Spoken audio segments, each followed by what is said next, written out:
नवादा लोकसभा में भारतीय जनता पार्टी को हराओ और निर्दलीय को जिताओ के नारों के साथ में नवादा के लोगों और भारतीय जनता पार्टी के कार्यकर्ताओं को कहे तो मैदान में आना ही होगा, तभी नवादा लोकसभा का कल्याण हो सकता है।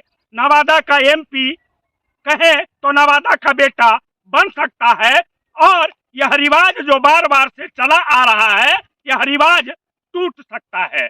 आपको चर्चा करते हुए आपको हम बता दें कि नवादा लोकसभा में मुख्य दो ही पार्टियां आपस में टकराती है, आरजेडी और भारतीय जनता पार्टी। 2009 से यही होता आ रहा है। 2009 से लगातार भारतीय जनता पार्टी के उम्मीदवार नवादा लोकसभा के एमपी बनते आ रहे हैं और बाहरी प्रत्याशी यहां से उतारते जा रहे हैं शीर्ष नेतृत्व करने वाले लोग। अब ऐसे स्थिति में नवादा के लोकसभा के लोग कहें तो कोई अगर एक स्ट्रांग डिसीजन नहीं लेंगे, एक मजबूत निर्णय नहीं लेंगे, तो नवादा लोकसभा का स्वर्णिम विकास नहीं हो सकता है। बार बार से मैं अपने चैनल के माध्यम से यह बता रहा हूं आप लोगों को कि नवादा का बेटा ही नवादा का सही विकास प्रदान कर सकता है।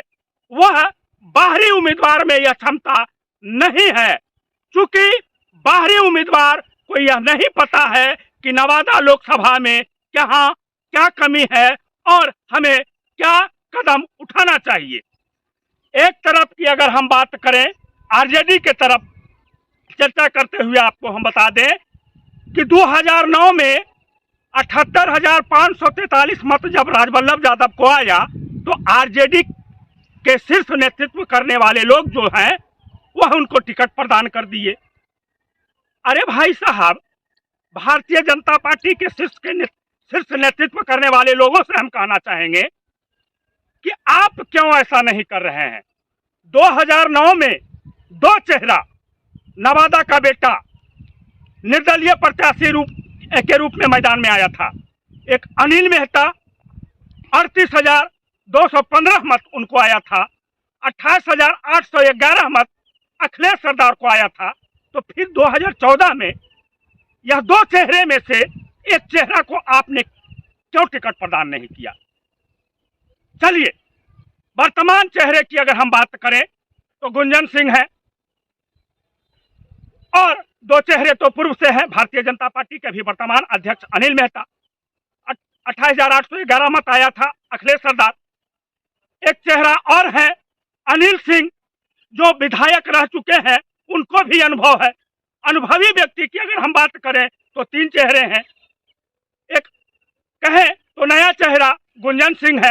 अरे भैया बहुत सारे और चेहरे हैं, लेकिन मुखिया का चुनाव लड़ने का भी अनुभव उनको नहीं है, तो उन चेहरों की हम बात नहीं करेंगे।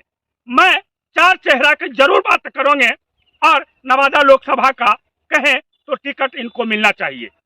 मैं पक्ष और विपक्ष की बात नहीं कर रहा हूं, ये वर्तमान हकीकत और वर्तमान परिदृश्य के अनुसार हम चर्चा करते हुए यह बताना चाहते हैं कि यह चार चेहरे ऐसे हैं जिन्हें टिकट मिलना चाहिए। और अगर यह चार चेहरे को टिकट नवादा लोकसभा में भारतीय जनता पार्टी प्रदान नहीं करती है तो फिर नवादा के लोगों को इन्हीं चार चेहरों में से किसी एक चेहरे पर मुहर लगाना होगा निर्दलीय के रूप में, और भारतीय जनता पार्टी के शीर्ष नेतृत्व को यह मैसेज देना जरूरी है नवादा के लोगों को, और तभी नवादा लोकसभा का स्वर्णिम विकास हो सकता है। ठीक 1967 में जिस तरह से जयप्रकाश नारायणपुरी भारतीय राष्ट्रीय कांग्रेस का टिकट उनको नहीं मिला था और वह मैदान में निर्दलीय आए थे और नवादा के लोगों ने उनको कहे तो उनके नाम पर मुहर लगाया और वह जीत दर्ज किए। अब ऐसे स्थिति वर्तमान स्थिति में नवादा के लोग क्या करते हैं, और नवादा लोकसभा का शीर्ष जो भारतीय जनता पार्टी है जो नेतृत्व करती है वह नवादा लोकसभा के लिए क्या करती है, विवेक ठाकुर पर ही मोहर लगाती है या फिर नवादा का बेटा के ऊपर वह विश्वास करता है। देखना यह होगा और नवादा के लोग क्या करते हैं यह भी देखना होगा। मेरे चैनल जमीनी तक को अगर नहीं सब्सक्राइब किए हैं तो जरूर कर लीजिएगा और नवादा से लगे अन्य खबरों को देखने के लिए मेरे चैनल को सब्सक्राइब जरूर कीजिएगा। जय हिंद, जय भारत।